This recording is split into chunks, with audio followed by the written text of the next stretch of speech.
दक्षिण सोलापूर तालुक्यातील हातूर गावाला सध्या पाणी समस्येने घेरला आहे। पाणी प्रश्नाचे नागरिक त्रस्त आहेत। या गावाला शाश्वत पाणी पुरवठा योजनेची गरज आहे। ऐन उन्हाळ्यात पिण्याच्या पाण्यासाठी आबालवृद्ध ग्रामस्थांची पायपीट होत आहे। गावात व हद्दवाढ नागरी वसाहतीत जवळपास 50 हातपंप आहेत। तांत्रिकदृष्ट्या ते चालू आहेत, पण जमिनीत पाण्याचे प्रमाणच कमी आहे। कितीही उपसलं तरी पाणी येत नाही।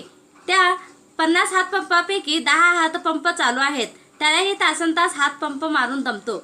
माणूस दमतो तेव्हा एक अर्धा किंवा एक घागरभर पाणी येते। सध्या स्थानिक ग्रामपंचायत प्रशासनाकडून पर्यायी पाण्याची व्यवस्थाच करण्यात आली नाही। या गावाला पाणी टंचाईतून मुक्त करण्यासाठी कायमस्वरूपाची व दीर्घकालीन पाणी पुरवठा योजना राबवणे महत्त्वाचे आहे।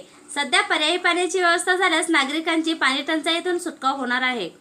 जानेवारी महिन्यात भविष्यात पाणी टंचाई निर्माण होणार असल्याने टँकरची मागणी केली आहे। तसा प्रस्ताव तालुका व जिल्हा प्रशासनाकडे दिला आहे, मात्र चाचकाठी लावत अद्यापही टँकरला मंजुरी मिळालेली नाही।